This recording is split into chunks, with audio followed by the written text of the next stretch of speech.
Hello again. Happy Wednesday. We had a very warm day here in West Texas. Here are some of the current temperatures. 86 degrees up in Roby. They are one of the warmer spots. 86 in Ballinger as well.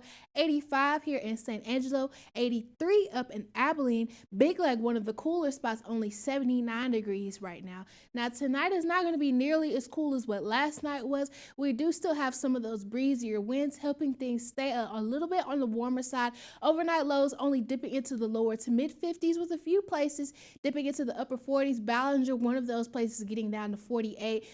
Sonora and Ozona as well, getting down to 48. We're looking to get to 53 here in San Angelo. Abilene a little warmer, only getting down to 55 degrees, but then we'll bounce right back up tomorrow to the lower to mid 80s. We're looking at a high of 84 degrees with now critical fire weather conditions ahead of us tomorrow before that cold front comes, bringing things down on Friday to those upper 60s, but we'll quickly rebound on Saturday. But we'll talk a little bit more about that in a second. Here's a glimpse of who all is going to be in those critical fire weather conditions.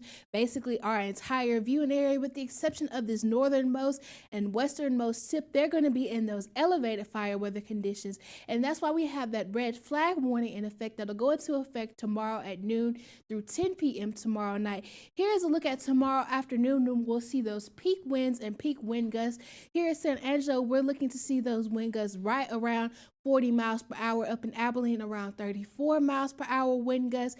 And then those relative humidity values are going to be the lowest around that same time tomorrow. We talked about this a little bit yesterday, but relative humidity values here in San Angelo, 8% up in Abilene, a little higher at 10%, but still very, very dry.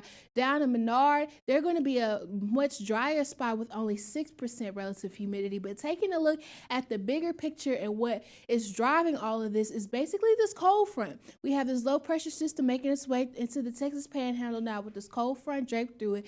As it inches closer to our viewing area tomorrow, that's what's going to help drive those breezier winds and the drought conditions, and the dry conditions that we have, along with those breezier winds, is what's driving these elevated fire concerns. So by noon, we can see this front making its way to impact the big country. It won't completely push through the rest of our viewing area until after midnight. So this is a very slow moving front.